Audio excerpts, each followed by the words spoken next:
Balagon ka ito, DCGB ngunyan. Anainot, pirming nanginginutan. Always number one. Always number one. DCGB, 729 kHz. Enot sa Bareta, Enot sa Gabos. Member, kapisanan ng mga broadcasters ng Pilipinas ang oras niya to mga tugang alas 12:02.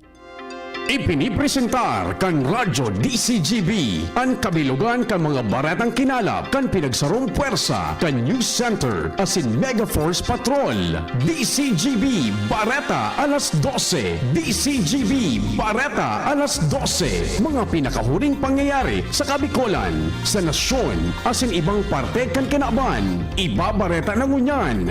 DCGB Bareta alas 12. Ngunyan ang sa indong tagapagbareta. Maray na ito mga tugang Biyernes kunyan, petsa 14 sa bulan in Marso 2025. Inian Bareta alas 12, asin kami ang magiging sa indong mga tagapagbareta. Ako po si Gina Ritterly. Ako man po si Bert Nunez. Headlines asin darakulang mga bareta sa lado lokal. DTI Bicol piginganyar ang publiko na magpartisipar sa nagpapadagos na diskwento caravan sa saindang opisina ngunyan na aldaw. Proseso kang pagbalyo kang rehistro kang mga second-hand na bihikulo, ipiniliwanag kang LTO Bicol. Resulta kan Pulse Asia Survey kinaugma kan ako Bicol Party List. Matrangkilo asin progresibo ang Kabikolan, padagos na ibubusol kang 9th Civil Military Operations Kaagapay Battalion kan Philippine Army. Headlines National, ICC spokesperson kinonfirmar na nasa loob na kang Shea Venigen Detention Center si dating President Rodrigo Duterte. Dating Presidente Rodrigo Duterte nag-apilar ng consular visit asin pagbisita ni mga kapamilya. Primerong paghampang ni dating Presidente Duterte sa ICC gigibuhon ngunyan na aldaw. Mga vloggers asin trolls na nagpapalakop kang fake news, kakasuhan na kang NBI. Primerong paghampang ni Presidente Duterte gigibuhon sa ibang ngunyan na aldaw. Sa ibang nasyon po Francis naging simple sana ang selebrasyon sa ospital kan sa iyang ika-12 anibersaryo kan pagtukaw sa pwesto. Sa lado ng sports, matinding laban sa Game 1 kan PBA 49 Commissioners Cup entry kan Gene King sa Sintro Pangiga, dyan nabanggi sa MOA Arena. Headlines asin darakulang mga bareta sa lado lokal. Ang baretang ini hatod sa Indukan. Plemex for Kids. Mommies, agapan agad ang ubo at plemang nakabara. Pambatang lagundi. Plemex! Sa detalyes kan mga bareta sa lado lokal, pigiimbitaran ngunyan kan Department of Trade Industry Bicol ang publiko na aprobitsaran ang nagpapadagos na diskwento caravan sa saindang panrehiyon na opisina sa Barangay Rawis, Legazpi City. Sigun kay DTI Bicol Regional Director Dindon Nabol, parte ini kan saindang mga aktibidad katakod sa selebrasyon kan World Consumers Rights Day sa aga. Kaibahan sa mga pwedeng mabakaldigdi ang manlain-lain na produkto sa agrikultura, arog kan mga tinapa, tuyo, mga gulayon, bunay, may mga grocery items, frozen products, asin, iba pa. Sinabi ni Nabol na ang mga distributor na nagpartisipar digdi ang nagtataon ng GIS sagkod 20% na diskwento sa kada produkto na babakalon. Ipinaliwanag ni Land Transportation Office Bicol Regional Director Francisco Ranches Jr. ang proseso para sa pagbalyo ng rehistro kan mga bihikulong second-hand. Sigun kay Ranches, kay puwan sa nainin in deed of sale hali sa dating tagsadiri kaini asin makakuha ng clearance hali sa Highway Patrol Group. Para sa mga mapatransfer sa parehong rehiyon, daiman kay puhan ng confirmation hali sa mga district offices kang LTO, alagad kung hali ini sa ibang rehiyon, kay puhan in siring na proseso sa paggibo sa loob ng 24 oras. Depende naman sa assessment kan sa indang personnel kung i-require ng tulong specimen signature as in ID hali sa mga dating tagsadiri kaini para i-verify ang identity kang dating owner. Tinawandoon ni Ranches na ang nasabing proseso ang may katuyuhan na matawan ng proteksyon ang gabos na mabakal ng bihikulo sa rehiyon. Ikinaugma ni Ako Bicol Party List Executive Director asin Legazpi City Mayor Alfredo Garbin Jr. ang resulta kan Pulse Asia Survey kung saan sindaan nasa halangkaw na pwesto asin posibleng makakuha nin 2 seats sa Kongreso. Sa pakikipaghoron kan DCGB News kay Garbin, sinabi niya na sa ining manifestasyon kan padagos na suporta asin pagtitiwala kan mga Bicolano sa inda para makapagtaon ni manhay na pagseserbisyo sa mga nangangaipo. Siniguro ni Garbin na ipapadagos ninda ang mga advokasya na pinuunan 15 taon na ang nakakalihis. Kaibahan digdi ang mga programa para sa edukasyon, salud, infrastruktura, paraoma, parasira, environmental protection, asin sa lado nin turismo sa Bicol Region. Padagos ang mga programa asin esfuerzos kang 9th Civil Military Operations Kaagapay Battalion kan Philippine Army para sa pagrealisar kang katrangkiluhan asin progresibong rehiyon. Iniyan pahayag sa DZGB News ni 9th CMO Operations Kaagapay Battalion Commander Lieutenant Colonel Emerson Ian Borja kung saan sa iyang pinaliwanag na nakafocus sindangunyan sa pagpapakusog sa koordinasyon sa komunidad.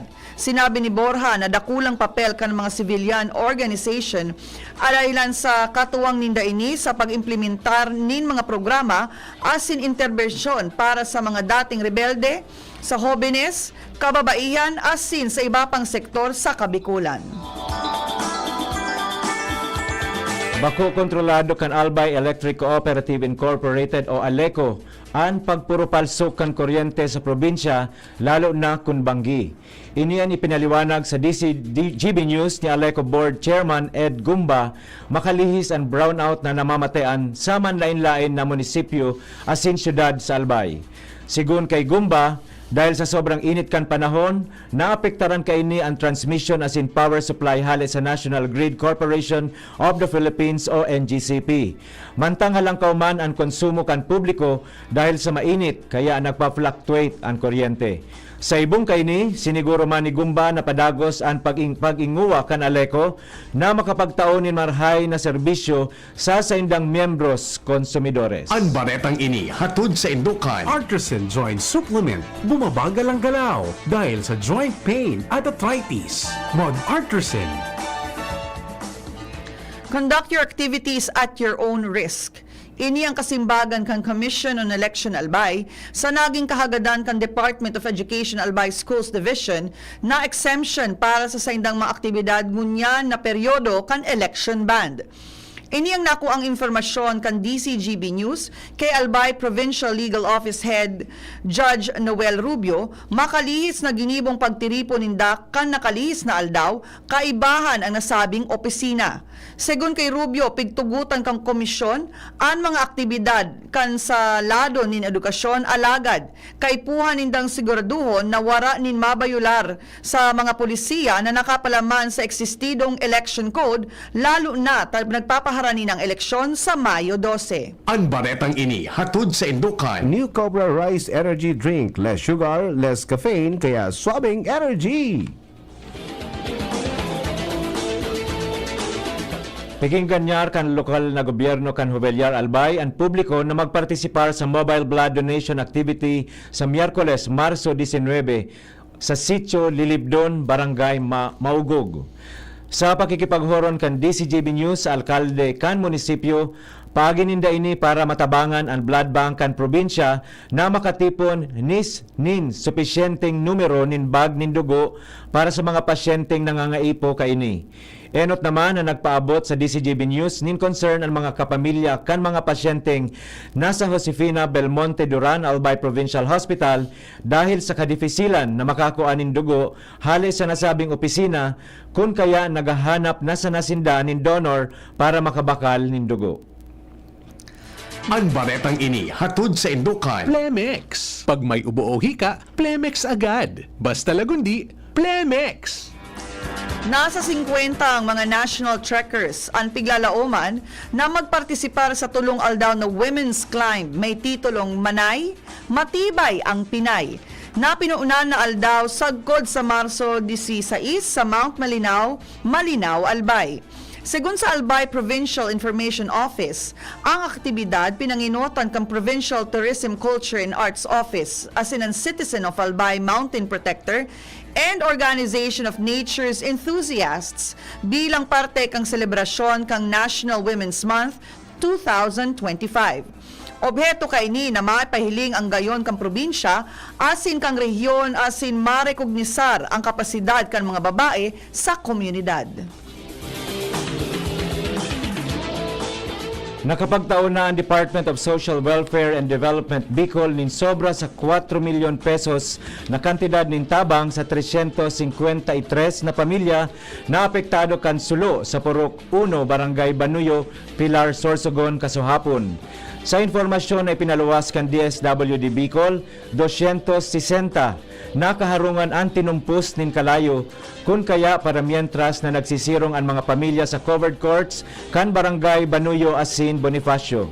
Personal man na binisita ni DSWD Bicol Region or Bicol Regional Director Norman Laurio ang pinangyarihan kan sulo asin ang evacuation sites para ma-assess ang kondisyon kan mga pamilya. Sa ngunyan, nagpapadagos na ang profiling sa mga pamilya sa paagi kan Family Access Card for Emergencies and Disasters form asin para man sa itataong pinansyal na tabang sa irarumkan Assistance to Individuals in Crisis Situations o AICS program kan ahensya. Arestado na kan mga kapulisan kan Tabaco City Police Station ang 22 anyos na lalaki na residente kan Barangay Fatima, parehong syudad. Sa report na pinaluwas kang Hepatura, ikinasa ang bypass operation kontra sa suspect kung saan na-recover ang 12 pedaso ng plastic sachet na pigtutubudan na shabu asin sarong pedaso ng plastic sachet na may laog na marijuana. Ang nasabing persona haloy nang pigbabantayan kan mga otoridad dahil sa iyang aktibong operasyon ng iligal na droga sa syudad. Sa presente, nasa kustudya ini kang nasabing Hepatura as sinahampang sa kasong pagbayular sa Republic Act 9165 o ang Comprehensive Dangerous Drugs Act of 2002.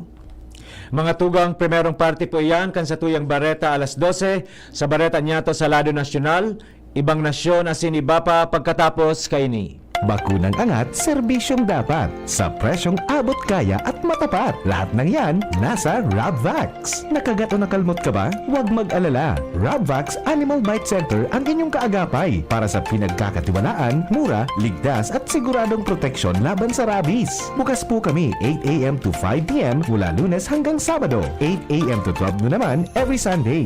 And on holiday, pwedeng-pwede pati walk-in. Ang aming mga branches, Rabvax Legazpi, R&R Suite Sagmin, Legazpo City, near Aleco. Rabvax Ligao, in Barangay Tuburan, Ligao City. Rabvax Tabaco, beside Siga Hospital. Rabvax Iriga, in front of Yusan Iriga. Rabvax Irusin Sorsogon, malapit sa Irusin District Hospital. And now open, Rabvax Masbate, along Municipal Road, Barangay Kalipay, Masbate City. Rabvax Pilar, Rabvax Castilla, Rabvax Pioduran, and Rabvax Cubao Metro Manila. Like us on Facebook, maging bakunado at protektado. Piliin ang alagang Rabvax.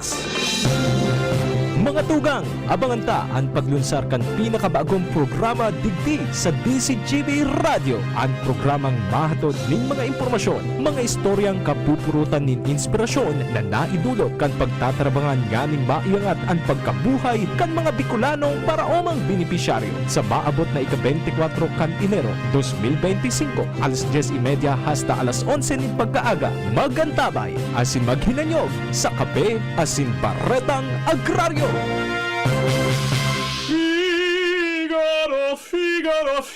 Birit na sana kaso parang may gumagasgas. Ganyan ang ubong may plemang mahirap ilabas. Mag-Plemex Forte Syrup. Gawa sa natural na lagundi. Tinutunaw ang plema. Pinipigil ang ubo. Ramdam ang hagod ng ginhawa. Sing your heart out. Basta lagundi, Plemex. Mabibili ang Plemex Forte Syrup 60ml at 120ml sa mga pangunahing butikan nationwide. Vitex Nagundo L is a generic name of Plemex Forte. If symptoms persist, consult your doctor.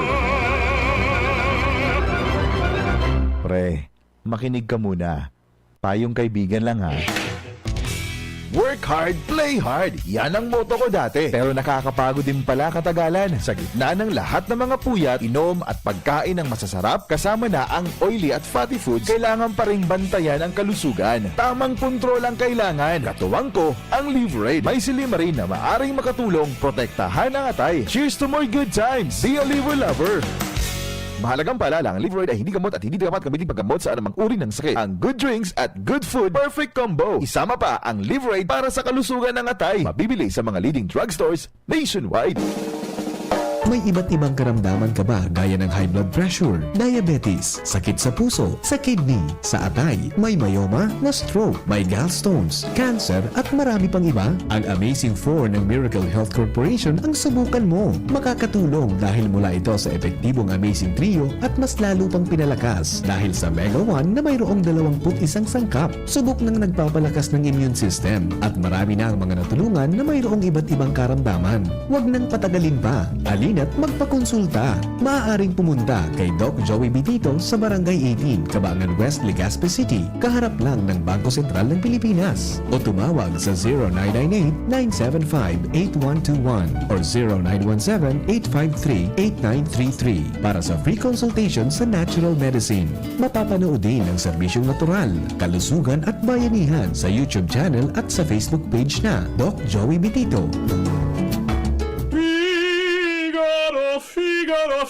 Birit na sana kaso parang may gumagasgas. Ganyan ang ubong may plemang mahirap ilabas. Mag-Plemex Forte Syrup. Gawa sa natural na lagundi. Tinutunaw ang plema. Pinipigil ang ubo. Ramdam ang hagod ng ginhawa. Sing your heart out. Basta lagundi, Plemex. Mabibili ang Plemex Forte Syrup 60ml at 120ml sa mga pangunahing butikan nationwide. Vitex Nagundo L is a generic name of Plemex Forte. If symptoms persist, consult your doctor.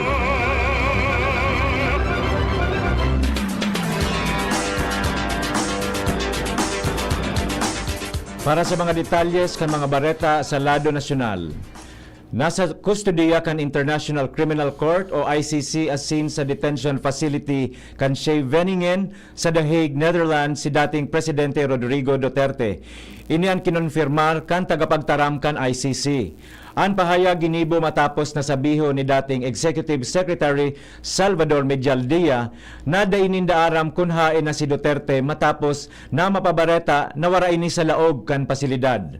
Sigun kay ICC spokesperson Fadi El Abdallah na nagsasairarom si Duterte sa medical check-ups bilang parte kan standard procedure. Sigun pa kay Abdullah, kapag ang suspetsado uminabot sa ICC custody, ang standard practice kan court, iyo ang gibuhon ang mga lakdang na protehiran ang salud asin well-being kan suspect. Sinabi pa niya na mapaluwas ni nanunsyo kan schedule para sa inisyal na appearance ni dating Presidente Duterte. Inakusaran si Duterte in crimes against humanity dahilan sa sistematikong pag-atake na nagresulta sa dakul na nagkagaradan.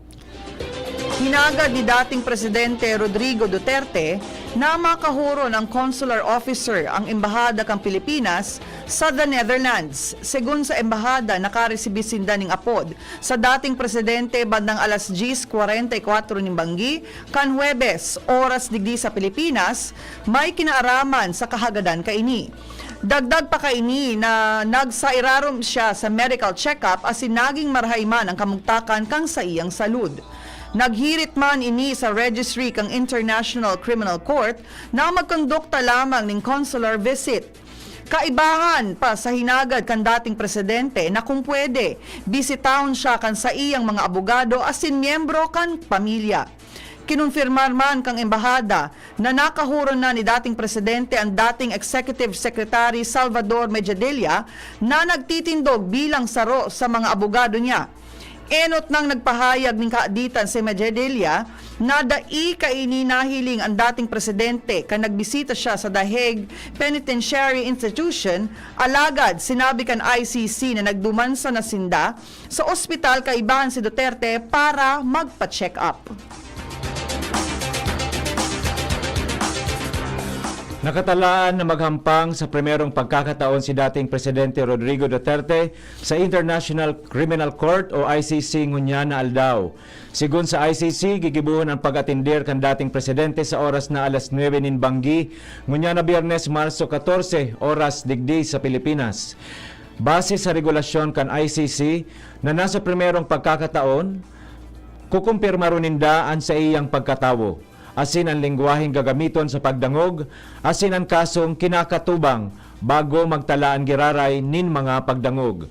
Magigiromdoman na nahahampang ang dating presidente sa kasong crimes against humanity dahil sa madugong paglaban kay ni kontra sa illegal na droga. Pigi-imbestigaran na kang National Bureau of Investigation o NBI ang mga vloggers as in trolls na nagpapalakop din mga salang impormasyon as in fake news sa social media as in ibang online platforms. Sinabi ni NBI Director Jaime Santiago, naglalala na ang online attack sa mga tao kaya naghiro na ang saindang cybercrime unit. Tinawanin doon kay Nina pigrespeto ninda ang freedom of expression as in speech alagad, daiman dapat mag-imbento nin mga bareta. Nagpatanid man nin na kasuhan kan NBI ang nagkapirang katawo kaibahan si Maharlika na sarong US-based vlogger. Posibleng mahampang ini sa pagsuhay sa anti-cybercrime law as in inciting to sedition. Pig-uugid man ninda ang social media post na pigkokonektar kay dating presidential spokesperson Harry Roque na nag-eenganyar nin people power. Makusog man ang saindang koordinasyon sa Department of Information and Communications Technology asin sa National Telecommunications Commission para dagos nang lalabanan ang nasabing fake news. Matapos maaresto si dating Presidente Rodrigo Duterte, kinonfirmar kan Philippine National Police o PNP na bogus o peke ang duwang accounts kan pigsasabing mga pulis na nag-resign. Sigun kay PNP spokesperson Police Brigadier General Jean Fajardo na pigbeberipikar pa sa ngunyan kan Anti-Cybercrime Group o ACT ang nagkapira pang social media accounts para maaraman kung lehitimo sindang miyembro kan PNP. Sinabi ni Fajardo na bakong imposible na gamiton ang sitwasyon para magkrear nin kalibongan o kariribokan na may kamawotan sa nang rauton ang gobyerno. Mientras na sinabi ni Fajardo na mantenido sindang nakapokus sa saindang mandato na pagserbihan asin protehiran ang mga namamanwaan. Paliwanag kaini na dahil sinda pwedeng magpaapekto sa isyong politika sa nasyon lalo na ngunyan na nagrarani na ang 2025 midterm elections. Lifted na ang heightened alert status kang Philippine National Police o PNP. Sigun kay PNP spokesperson Police Brigadier General Jean Fajardo, na epektibo na sa giraray ngunyan ang normal alert status sa nasyon. Pero piglinaw ni Fajardo na daiini nangangahulugan na makampante na ang PNP lalo na ta nagpapadagos sa preparasyon sa nagraraning 2025 midterm elections. Magigirumduman na initaas sa heightened alert ang status kan bilog na nasyon kang nakaaging Martes matapos maaresto si dating Presidente Rodrigo Duterte na ngunyan na nasa Hague, Netherlands, para hampangon ang sayang kasong crime against humanity na may kinaraman sa magdugong kampanya kaini kontra illegal na droga. Simple sana naging selebrasyon ni Pope Francis sa iyang ika-12 na anibersaryo sa napagtukaw sa pwesto. Nagdara nin birthday cake na may kandila ang mga medical staff kan Gemelli Hospital sa Rome bilang pagbati sa iyang anibersaryo. Sigun sa Holy See Press Office na nagpartisipar man ang Santo Papa sa paaginin online kan spiritual exercise sa Roman Curia.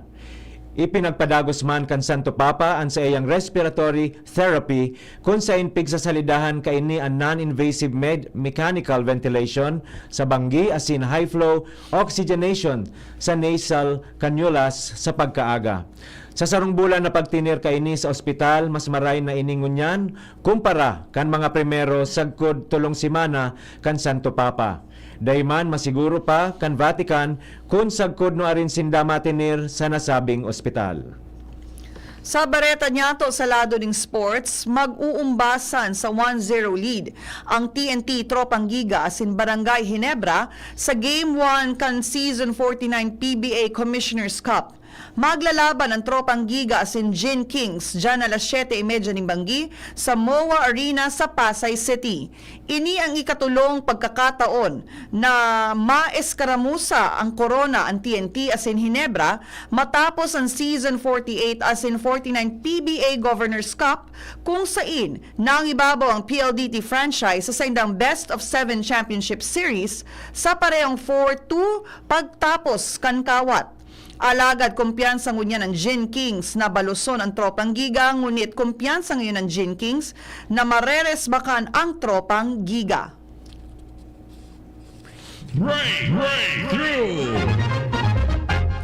Skansens ang sarong klase nin ballpen sa Norway na may kakayahan na makapagtaon nin kasimbagan sa mga math problems, history, science asin iba pa. Apera sa pagtaon nin simbag kaya kaining makapag-translate nin 60 languages sa halipot na oras dahil sa AI system na naka-install ligdi. Ang Skansens ang may camera, Bluetooth, music as in file storage. Sigun sa nakaimbento kaini, katuyuhan nindan na makapalangkaw ang kalidad nin edukasyon kan mga estudyante. Ang Skansens ang pwedeng mabakal sa kantidad na $69.99. Istoryang naiiba. Viral ngunya ng English Bulldog na si Chowder na may 1.6 million followers dahil sa sayang talento sa skateboarding. Ang 9 anyos na ayam kan Fox Island, Washington, may kakaibang liksi as in diskarte sa skateboard. Segun sa mga tagsadire kay Chowder, 2 taon pa sa naini kan madiskubre ninda ang hilig sa pagsakay sa skateboarding. Sa presente, igwa si Chowder nin 20 na skateboards, kaibahan ang 4 na electric boards. Marso 14 taon 1903 kan mabilog ang Meralco o Manila Electric Company na nagsusupply ng kuryente sa bilog na Metro Manila sagkod sa presente. Ang nasabing korporasyon dating inapod na Manila Electric Railroad and Light Company. Naenot na naging power company na nag-opera nin mga bihikulo na inapod na Tranvia. Napundo ang operasyon kan Meralco kan mangyari ang World War II kung saan ipinairarom ini sa rehabilitasyon kan taon 1945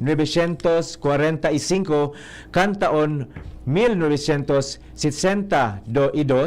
kan formal nang itinao ang pagpapadalagan kaini kan mga Amerikano sa mga Pilipino. Para sa kamugtakan kan panahon, yaon si Sir Dan Triumphante kan Pag-asa Legazpi. Easterlies po nakaka-apekto sa sabayang bansa. Kunya na fairness dahil sa Easterlies ang albay at sinabilog na kabikulan, asahan taan bahagya hanggang sa mapanganuro na kalangitan na may mga isolated na mga paguran na may mga pagkikilat pagdaduldol lalo na po paghapon na simbangki. Samantalang wala kita nakabanderang gale warning, maluya sabtod sa katamtaman na duros na halis sa sirangan o sirangan na mamatayan na may banayad hanggang sa katamtaman na kadagatan ang pwede pang ma-experiensyahan. Ang hanggat ng temperatura sa Kabigulan paghapon asahan po ang 26 to 33 degrees Celsius. Ang heat index na observed na po as of 11 a.m. sa Camarines Norte 36, Camarines Sur 38, Albay 36, Sorsogon 35, Catanduanes 40, Masbate 36 degrees Celsius. Ang Saldan nagsirang 5:53 ng aga as in masal na tagsaning 5:55 ng hapon.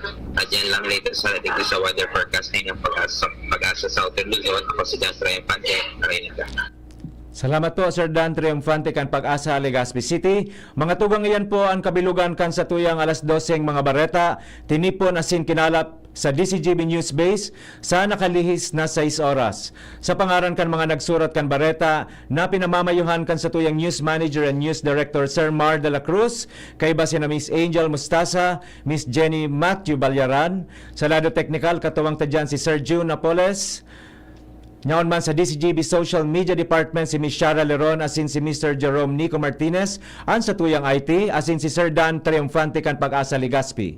Sangaran po kan bilog na tropa kan Megaforce Patrol, asin sa pangaran kan mga nag-aantabay sa DZGB News Facebook page, DZGB YouTube channel, DZGB Live app asin sa 729 kHz sa pahitan kan sa indong mga radyo, kami ang naging sa indong mga tagapagbareta. Ako po si Gina Ritterly. Ako man po si Bert Nunez. Diyos mabalos po sa Indogabos.